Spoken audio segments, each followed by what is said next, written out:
नमस्कार दोस्तों, blender Hindi channel पर आपका स्वागत है। दोस्तों, पिछले वीडियो में हमने आपको व्यूपोर्ट शेडिंग के बारे में बताया था। व्यूपोर्ट में ऑब्जेक्ट्स कैसे दिखने चाहिए, उनके कलर, लाइटिंग वगैरह कैसे चेंज करें, ये आपको बताया था। इस वीडियो में हम व्यूपोर्ट के कुछ और ऑप्शंस के बारे में आपको बताएंगे। तो दोस्तों, टॉप राइट पर आप अगर देखेंगे, पहला जो आइकॉन है जिस पे एक आंख और तीर का निशान है, इसको कहते हैं ऑब्जेक्ट टाइप विजिबिलिटी। ऑब्जेक्ट किस टाइप का है उस टाइप के हिसाब से विजिबिलिटी, यानी जैसे ऑब्जेक्ट मैश टाइप का है जो जाली से बना रहता है, ज्योमेट्रिकल ऑब्जेक्ट है जैसे क्यूब हो गया, आपका कोन हो गया, स्फेयर हो गया, इस तरह के मैश ऑब्जेक्ट जो होते हैं उनकी विजिबिलिटी आप यहाँ मैश ऑप्शन से डिसेबल कर सकते हैं। जैसे ये क्यूब एक मैश ऑब्जेक्ट है तो इसको मैं डिसेबल कर देता हूँ तो ये गायब हो जाता है। इसके साथ साथ ही अगर और भी मैश ऑब्जेक्ट्स हमारे पास होंगे तो वो भी इनविजिबल हो जाएंगे। जैसे मान लीजिए मैं एक कोन यहाँ पर ऐड कर देता हूँ। अब मैं ऑब्जेक्ट टाइप विजिबिलिटी पर जाता हूँ और मैश को इनविजिबल कर देता हूँ, तो जितने मैश ऑब्जेक्ट हैं वो गायब हो जा रहे हैं। इसी तरह आप लाइट टाइप्स ऑब्जेक्ट्स को भी इनविजिबल कर सकते हैं। हमारे पास एक लैंप है जो कि ये है, इसको अगर हम इनविजिबल करना चाहें तो यहाँ से कर सकते हैं। कैमरा टाइप ऑब्जेक्ट को भी हम इनविजिबल कर सकते हैं। दूसरा जो ये बटन है, ये तीर के निशान की तरह जो बटन बने हुए हैं, ये सेलेक्टिबिलिटी को ऑन और ऑफ करते हैं, यानी किसी ऑब्जेक्ट को आप अनसेलेक्टेबल इससे बना सकते हैं। जैसे अभी ये क्यूब है, इसको मैंने सेलेक्ट किया तो ऑरेंज कलर की आउटलाइन इस पे आ गई, डिसेलेक्ट करूंगा तो गायब हो जाएगी।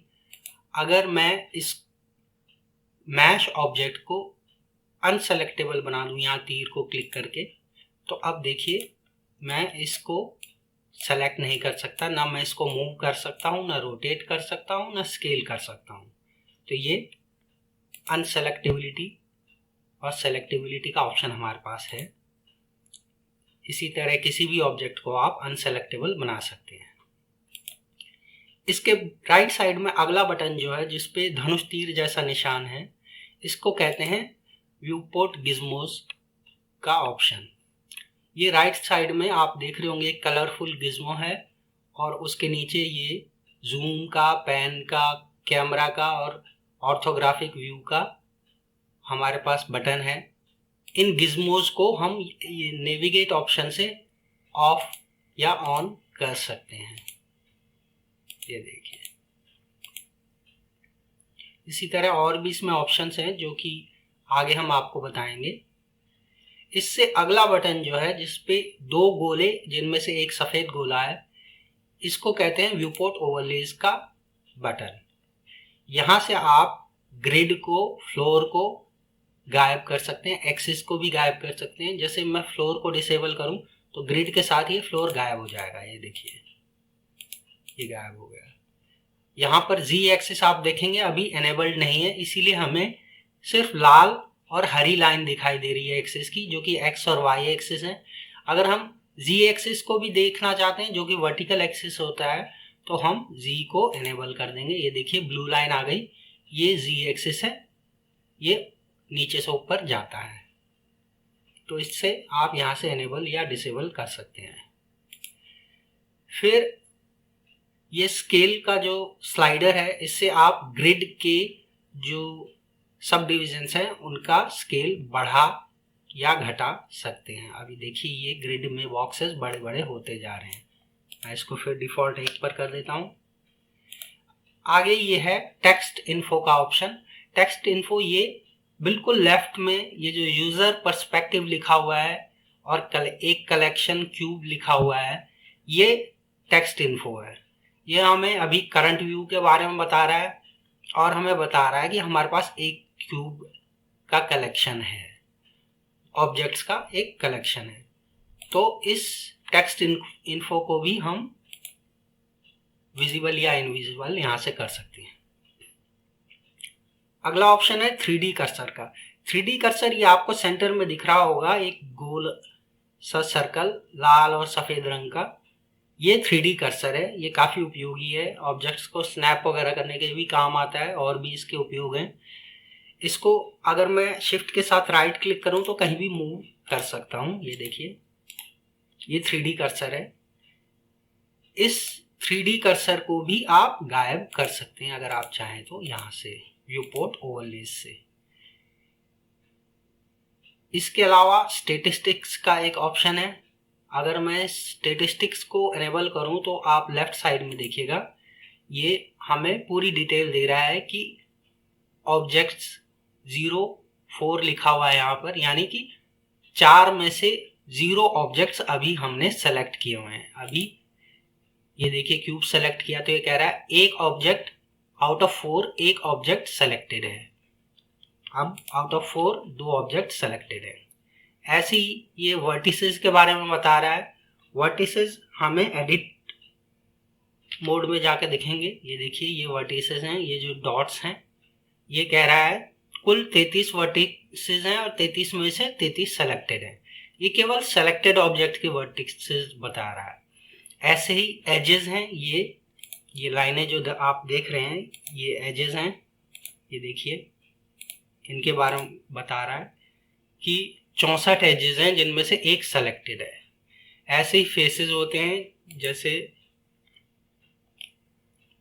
ये आपका फेस है, एक पूरा एक फेस है, तो ये कह रहा है 33 फेसेस में से एक फेस सेलेक्टेड है।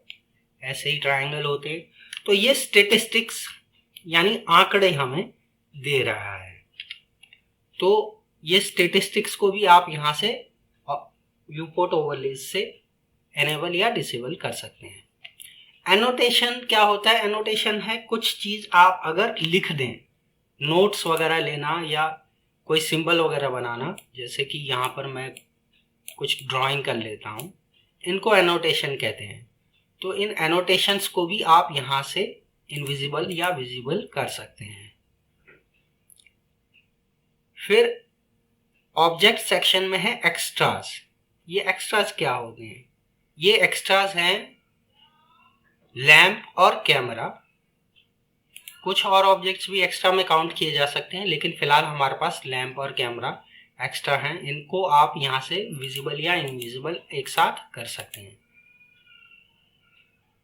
रिलेशनशिप लाइंस का जो ऑप्शन है वो तब काम आता है जब कोई ऑब्जेक्ट किसी और ऑब्जेक्ट का पेरेंट है।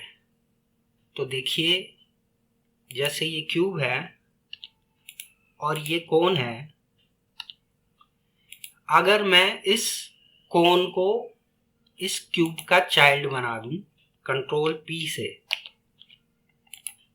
तो जब हम पेरेंट को घुमाएंगे तो चाइल्ड भी घूमेगा। पेरेंट को मूव करेंगे तो चाइल्ड भी मूव होगा। पेरेंट को रिसाइज करेंगे तो चाइल्ड भी रिसाइज होगा। ये देखिए, तो ये पेरेंट चाइल्ड रिलेशनशिप होता है। तो जब पेरेंट चाइल्ड रिलेशनशिप कुछ ऑब्जेक्ट्स के बीच में है तो उनके बीच में एक ये डॉटेड लाइन सी दिखाई जाती है, ये रिलेशनशिप लाइन है। अगर आपको ये लाइनें देखना पसंद नहीं है तो यहाँ व्यूपोर्ट ओवरलेज से आप इनको ऑफ कर सकते हैं। देखिए, ऑफ हो गई। अब आउटलाइन सेलेक्टेड के ऑप्शन पे आ जाते हैं। ये जो आउटलाइन सेलेक्टेड ऑप्शन है, ये सिलेक्शन की जो आउटलाइन होती है जिससे पता लगता है कि आउटलाइन ऑब्जेक्ट सेलेक्ट हो रखा है, उसको ऑफ कर देता है। अभी हमारा क्यूब सेलेक्टेड है तो क्यूब के चारों तरफ ऑरेंज कलर की आउटलाइन आ रही है, इसको आप यहाँ से ऑफ कर सकते हैं। ये देखिए, लेकिन मैं रेकमेंड करूँगा कि आप इसको ऑफ ना करें, क्योंकि ये जानना बेहद ज़रूरी होता है कि करंटली कौन सा ऑब्जेक्ट हमारा सेलेक्टेड है। अब ये ओरिजिन्स क्या है? ये ओरिजिन पॉइंट हर मैश ऑब्जेक्ट का और कैमरा और लाइट का भी एक ओरिजिन पॉइंट होता है। ओरिजिन पॉइंट जनरली ऑब्जेक्ट के सेंटर में पाया जाता है, लेकिन इसको मूव किया जा सकता है और कई बार इसको मूव करने की ज़रूरत भी पड़ती है। तो अभी आप देखेंगे कि जो ऑब्जेक्ट सेलेक्टेड है सिर्फ उसका ओरिजिन पॉइंट दिख रहा है। ये जो ऑरेंज कलर का डॉट है, ये ओरिजिन पॉइंट है। ये कोन सेलेक्ट किया तो कोन का ओरिजिन पॉइंट दिख रहा है, लेकिन क्यूब का नहीं दिख रहा। अगर क्यूब सेलेक्ट करें तो कोन का नहीं दिख रहा। तो ये जो ओरिजिन पॉइंट है, इसको आप अगर नहीं देखना चाहते तो व्यूपोर्ट ओवरलेज से ऑफ कर सकते हैं। और अगर आप सभी ऑब्जेक्ट्स के ओरिजिन पॉइंट देखना चाहते हैं तो उसके नीचे जो ओरिजिन ऑल वाला ऑप्शन है व्यूपोर्ट ओवरलेज में, इसको चेक कर दें। आप देखिए कोन का भी ये सफ़ेद रंग का ये ओरिजिन पॉइंट दिखाई दे रहा है, ये देखिए। और यहाँ कैमरे का भी ओरिजिन पॉइंट दिखाई दे रहा है, लैंप का भी दिखाई दे रहा है, ये सफ़ेद सा अब ऑरेंज हो गया है। तो ये हुआ ओरिजिन पॉइंट।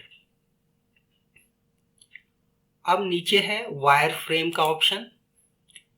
ये वायर फ्रेम कुछ नहीं करेगा, बस आपके ऑब्जेक्ट की जो एजेस हैं, जो लाइंस हैं जो फेस को क्रिएट करती हैं, इन एजेस को डार्क कलर का दिखाएगा। ये देखिए अब ये डार्क ब्लैक कलर की हो गई हैं, क्यूब की जो बाउंड्रीज हैं वो डार्क ब्लैक हो गई हैं। अगर इसे आप ऑफ करेंगे तो ये नहीं दिखेंगे।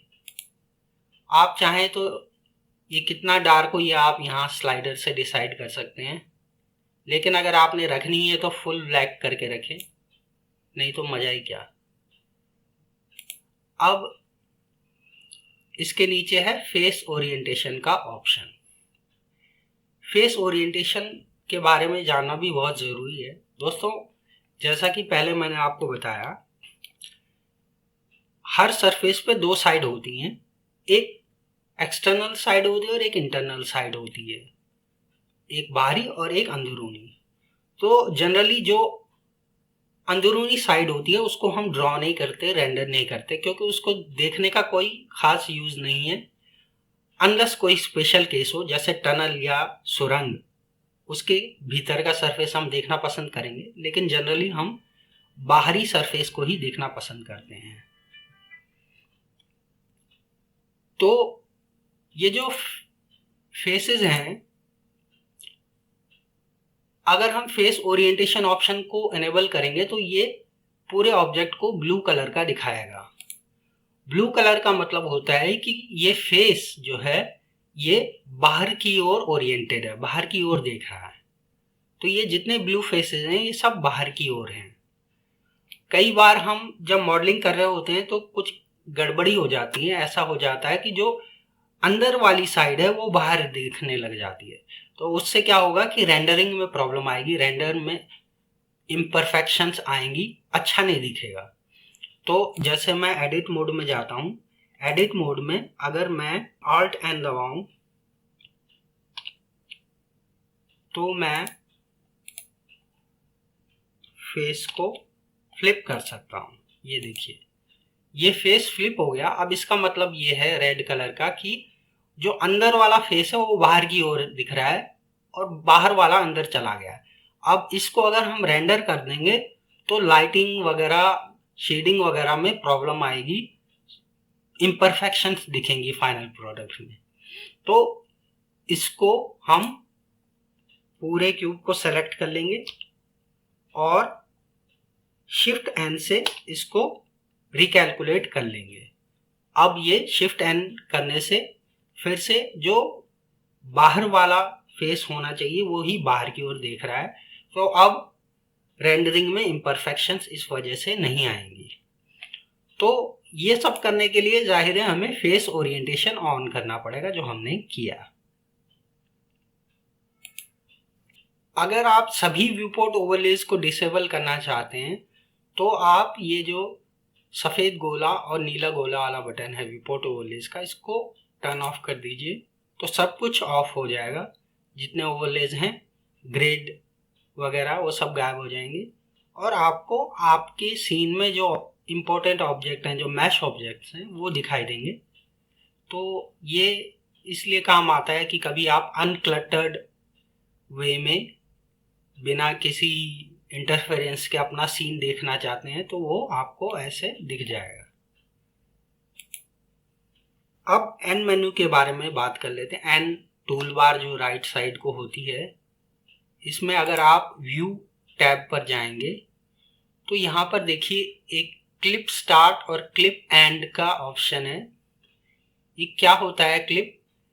क्लिप मिनिमम और मैक्सिमम दूरी है जिसके पार जाने पर ब्लेंडर जो है ऑब्जेक्ट को या ज्योमेट्री को ड्रॉ नहीं करेगा, रेंडर नहीं करेगा। यानी अगर यहाँ पर क्लिप स्टार्ट 0.01 मीटर यानी कि 1 सेंटीमीटर दे रखी है, इसका मतलब ये है कि अगर 1 सेंटीमीटर से ज़्यादा क्लोज हम ऑब्जेक्ट के पास चले जाएं तो हमारा जो ऑब्जेक्ट है उसका काफ़ी हिस्सा ड्रॉ नहीं होगा, रेंडर नहीं होगा, इसलिए हम उस पर काम नहीं कर पाएंगे। इसी तरह बड़े सीन में अगर 1000 मीटर से ज़्यादा दूरी पर हम जूम आउट के ज़रिए अगर हम गए तो उसके पार जो है ऑब्जेक्ट्स हमारे रेंडर नहीं होंगे। तो जैसे मान लीजिए मैं यहाँ पर एक मंकी हेड को ऐड कर लेता हूँ। यह हमारा मंकी हेड है। अब मैं इसमें जूम करता जा रहा हूँ। ये देखिए मैंने ज़्यादा जूम कर दिया तो यहाँ पर जो फेस था वो दिखना गायब हो जाएगा। देखिए ये गायब हो गया। ये जो डार्क ग्रे कलर आ रहा है ये गायब हो गया। अगर मैं इस क्लिप स्टार्ट को कम कर देता हूँ, 0.01 की बजाय 0.001 कर देता हूँ, तो हम अब इसमें इस लेवल पर भी काम कर सकते हैं।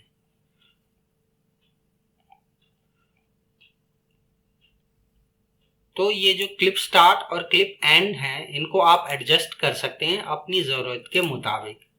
अगर आप बहुत क्लोज आ गए हैं ऑब्जेक्ट के तो आप क्लिप स्टार्ट को थोड़ा और कम कर दीजिए, जितना है उसका 10वां हिस्सा या 5वां हिस्सा कर दीजिए, तो आप काफ़ी ज़्यादा जूम इन करने के बावजूद आप ऑब्जेक्ट पर काम कर पाएंगे। ऐसे ही क्लिप एंड के साथ भी है दोस्तों। और नीचे आएंगे तो आपको व्यू लॉक नाम का सेक्शन दिखेगा इस टूल बार में। व्यू लॉक क्या करता है कि व्यू को लॉक कर देता है, यानी कि किसी पर्टिकुलर ऑब्जेक्ट को सेंटर बना देता है व्यू का, और रोटेशन होती है तो उस ऑब्जेक्ट के चारों तरफ ही व्यू की रोटेशन होती है। तो अभी मान लीजिए ये ऑप्शन, पहला ऑप्शन मैं चूज कर लेता हूं जो कि कह रहा है लॉक टू ऑब्जेक्ट। तो यहाँ पे आई ड्रॉपर का टूल है। अगर मैं पहले इसको व्यू को घुमाता हूं तो देखिए अभी हमें नहीं पता कि किस ऑब्जेक्ट के चारों तरफ ये व्यू घूम रहा है, लेकिन मैं अगर यहाँ इस आई ड्रॉपर से क्यूब को सेलेक्ट कर लेता हूँ तो अब मैं घुमाऊंगा व्यू को तो ये क्यूब के ही चारों तरफ सब चीज़ें घूम रही हैं। देखिए क्यूब के चारों तरफ। अगर मान लीजिए मैं आई ड्रॉपर से इस मंकी हेड को सेलेक्ट कर लेता हूँ तो अब मैं व्यू को घुमाऊंगा तो मंकी हेड के चारों तरफ ही व्यू घूमेगा। तो ये तो है लॉक टू ऑब्जेक्ट। इसके नीचे है lock to 3D cursor. 3D cursor हमारा ये है जो ये लाल और सफ़ेद रंग का गोल सर्कल है। अगर मैं इसको चूज करूं तो अब 3D कर्सर के चारों तरफ ही हमारा व्यू घूमेगा जब हम व्यू को घुमाएंगे मिडिल बटन क्लिक करके और ड्रैग करके। उससे अगला ऑप्शन है camera to view, lock camera to view. दोस्तों ये बहुत इंपॉर्टेंट ऑप्शन है। मान लीजिए मैं इन ऑब्जेक्ट्स को कैमरा व्यू में ले जाता हूं, उसके लिए मैं 0 की दबाऊंगा, न्यू पैड पे 0 दबाऊंगा और ये देखिए ये हमारा कैमरा व्यू आ गया। अब मैं इस कोन को कैमरा व्यू के अंदर ले जाता हूं और इस क्यूब को भी कैमरा व्यू के अंदर ले जाता हूं, लेकिन ये पेरेंट हो रखे हैं अभी, इसलिए एक जा रहा है तो दूसरा और दूर चला जा रहा है। इसको मैं अनपेरेंट कर देता हूं। पहले इसको मैं अनपेरेंट करता हूं, Alt P से क्लियर पेरेंट। अब मैं इस कोन को भी कैमरा व्यू के अंदर ले जाता हूँ। क्यूब को थोड़ा छोटा कर देता हूँ। अब ये दोनों कैमरा व्यू के अंदर आ गए, ठीक है। लेकिन दोस्तों अगर हम इस कैमरा व्यू के अंदर पैन करना चाहें या व्यू को रोटेट करना चाहें तो वो हम नहीं कर पाएंगे, क्योंकि जैसे ही मान लीजिए मैं इसको रोटेट करना चाहता हूँ व्यू को, तो ये कैमरा व्यू से बाहर आ गया, ये अपने आप ऑटोमेटिकली बाहर आ जाता है। तो इसके लिए हमें क्या करना पड़ेगा, लॉक कैमरा टू व्यू करना पड़ेगा। यहाँ जो हमने राइट साइड में मेनू खोल रखी है उससे। अब देखिए अगर मैं व्यू को रोटेट करता हूँ तो मैं कर सकता हूँ, अब मैं कैमरा व्यू से बाहर नहीं आ रहा ऑटोमेटिकली। और अगर मैं पैन करना चाहूँ तो पैन भी कर सकता हूँ। ये देखिए पैन कर रहा हूँ, टॉप टू बॉटम पैन कर रहा हूँ, लेफ्ट टू राइट पैन कर रहा हूँ। तो पैन और रोटेट व्यू तभी एनेबल होंगे कैमरा व्यू में अगर आपने यहाँ राइट साइड की टूल बार में व्यू सेक्शन के अंदर लॉक कैमरा टू व्यू को इनेबल कर रखा है। तो जब आपका सीन सेट हो जाए पूरा, तो उसके बाद आप इसको डिसेबल करना ना भूलें। इसको डिसेबल करना बहुत ज़रूरी है। जब आपका कैमरा व्यू में काम पूरा हो जाएगा तो उसको डिसेबल कर दें, नहीं तो थोड़ी प्रॉब्लम आ सकती है आपको रेगुलर काम करने में। तो दोस्तों ये तो थे व्यू पोर्ट में कुछ ऑप्शंस जो आपको ज़रूर पता होने चाहिए। आपको ये वीडियो कैसा लगा इसके बारे में कमेंट ज़रूर कीजिएगा, और अगर आपको पसंद आया हो तो लाइक, सब्सक्राइब और शेयर ज़रूर करें। मिलते हैं अगले वीडियो में, तब तक के लिए नमस्कार।